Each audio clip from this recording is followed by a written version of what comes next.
Di sebuah desa tua di pinggiran hutan Sumatera, tersembunyi sebuah rahasia yang tak pernah dicatat dalam buku, tak pernah dibicarakan dalam terang. Rahasia itu hanya hidup dari mulut ke mulut, turun-temurun, dibisikkan dengan wajah pucat dan suara gemetar tentang sebuah pasar yang hanya muncul pada malam tertentu. Warga desa menyebutnya pasar goib, pasar yang tidak terlihat mata biasa dan hanya muncul saat malam Jumat Kliwon, tepat ketika bulan ditelan awan dan udara berubah menggigil. Tanpa alasan, mereka yang percaya akan menutup pintu rapat-rapat, membakar kemenyan, dan membaca doa sampai fajar menjelang. Mereka yang tak percaya bisa jadi tidak akan pernah kembali. Ranu, seorang pemuda desa, tak memperdulikan cerita itu. Ia tertawa tiap kali ibunya mengingatkan. Baginya, dunia hanya terbagi dua, yang nyata dan yang tidak. Dan cerita tentang pasar hantu hanyalah mitos untuk menakut-nakuti anak kecil. Tapi malam itu, segalanya berubah. Usai memancing di sungai hingga larut, Ranu berjalan pulang melewati simpang 3 di bawah pohon beringin tua, tempat yang sering disebut sebagai gerbang tak kasat mata. Angin malam seperti berhenti, jangkrik mendadak diam, dan hawa dingin merayap pelan ke tulangnya. Lalu datanglah aroma yang tak biasa, kemenyan hangus, darah segar, dan sesuatu yang busuk tapi manis. Dari kejauhan, samar-samar terdengar suara ramai, teriakan pedagang, tawa yang terdistorsi, dering logam, dan bahasa aneh seperti bisikan ribuan suara yang berlapis-lapis. Dan di balik rimbunnya semat, tampak cahaya keemasan menyala seperti lilin di tengah kabut.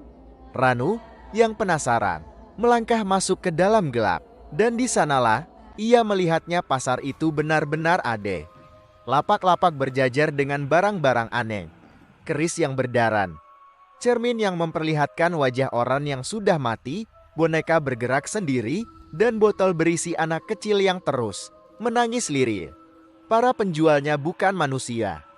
Ada yang tanpa wajah, ada yang hanya bayangan hitam, dan ada pula yang seluruh tubuhnya terbakar tapi tetap berdiri menjajakan dagangan. Yang paling menakutkan adalah tatapan mereka. Tidak semua menoleh, tapi satu demi satu kepala mereka mulai berpaling padanya. Seakan tahu ada manusia di antara mereka. Ranu berusaha kabur, tapi tubuhnya terasa berang seperti ditarik ke dalam bumi. Di hadapannya muncul pria berjubah hitam, bermata kosong, membawa peti kayu kecil yang dibuka perlahan. Di dalamnya ada kain kafan basah dan serpihan tulang.